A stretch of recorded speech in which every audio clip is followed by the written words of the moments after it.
Salut Tim. Salut Boris, salut tout le monde. Alors on va faire la petite tournée du maraîcher aujourd'hui. Je vais vous montrer un peu qu'est-ce qui peut être récolté et puis vous donner 2-3 explications sur le potager.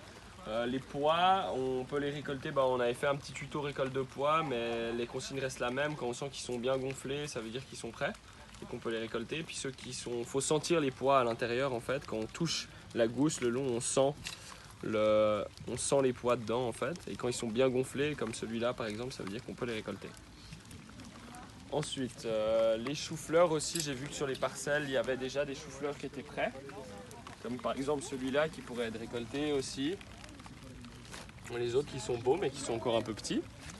Il faut savoir que les choux-fleurs et les brocolis, quand ils commencent à s'ouvrir en fait, même s'ils sont petits, ça veut dire qu'ils vont monter à fleurs et du coup il faut les récolter. On aura un exemple juste après de brocoli qui est monté à fleurs et du coup qui n'est plus récoltable. En ce qui concerne les tomates, il faut continuer avec le tutorage et continuer aussi également avec la taille des gourmands.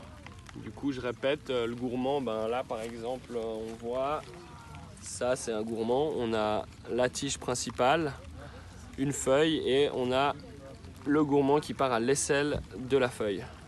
Du coup ça il faut toujours bien les enlever et tutorer les tomates. On peut aussi quand on voit qu'il manque d'air ou que nos tomates sont plantées un peu trop serrées, enlever les feuilles du bas sur 5 cm environ, 5 à 10 cm c'est possible, pour permettre un peu plus d'aération et éviter les problèmes de maladies venant aux excès d'humidité. Comme le mildiou, n'est-ce pas? Exactement comme le mildiou, qui est assez problématique sur la tomate, surtout en extérieur. Ensuite, les courgettes. Là, on voit qu'on a des magnifiques courgettes qui peuvent être récoltées. Les courgettes, une fois que c'est parti, ça va vite. En 2 jours, la courgette, elle a plus de doublé du poids qu'elle avait 2 jours avant. Alors ensuite, on continue. Les céleris vont bien, salade aussi. Là, pas de recommandation pour l'instant particulière. Les haricots non plus, ils montent tout seuls. Ensuite, on a la bourrache. Là, la bourrache, on peut récolter les fleurs. Là, on voit pas, bon, elles sont pas encore ouvertes, mais là, par exemple, en salade, c'est très bon, puis c'est joli. Et apparemment, les feuilles broyées peuvent être faites en cannelloni. On m'a appris ça aujourd'hui, mais j'ai jamais essayé. Du coup, vous me direz si c'est bon. Ensuite, les aubergines et les piments, poivrons, tout va bien. Pas d'instructions particulières. Contrôler quand même, j'en ai pas vu, mais contrôler s'il n'y a pas des dorifores. C'est toujours bien de contrôler, ça sera pour l'année prochaine, les dorifores sûrement. Ensuite, les concombres, tout va bien. Là, on voit, on a un magnifique concombre déjà, un gros concombre.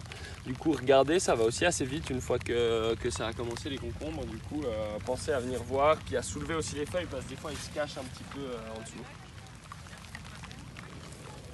Alors ensuite l'aneth aussi, là elle est en train de monter à fleurs. Si on peut couper les fleurs puis continuer à en récolter ou l'arracher, c'est comme vous préférez. Et si on n'enlève pas les fleurs, elle va mourir? Non, elle va juste fleurir puis ensuite disséminer ses graines. Et après elle mourra, ouais. Donc il faudrait juste que je coupe le haut. Ouais, exactement. Okay. Et là du coup on a un exemple d'un brocoli qui est monté à fleurs. Comme vous voyez avant il était en brocoli, puis il s'est ouvert de plus en plus, et là il s'est mis à fleurs. Du coup là c'est trop tard.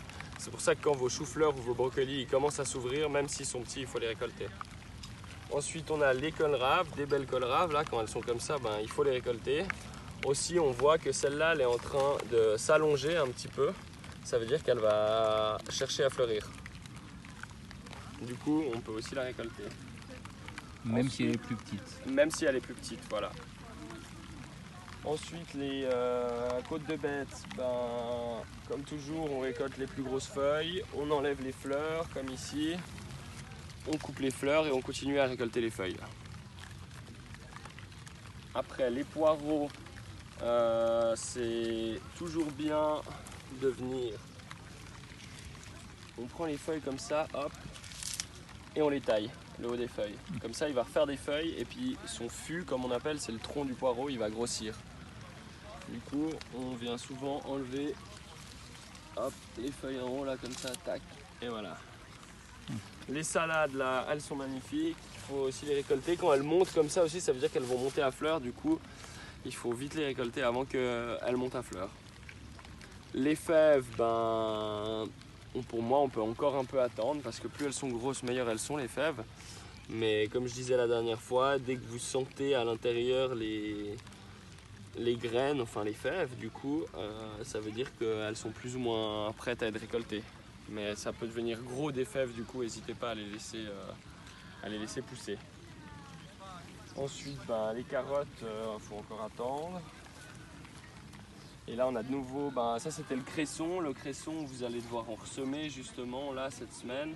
Du coup, on peut arracher le cresson puis ressemer à la volée au même endroit. Et puis là, on a de nouveau des brocolis qui sont montés à fleurs.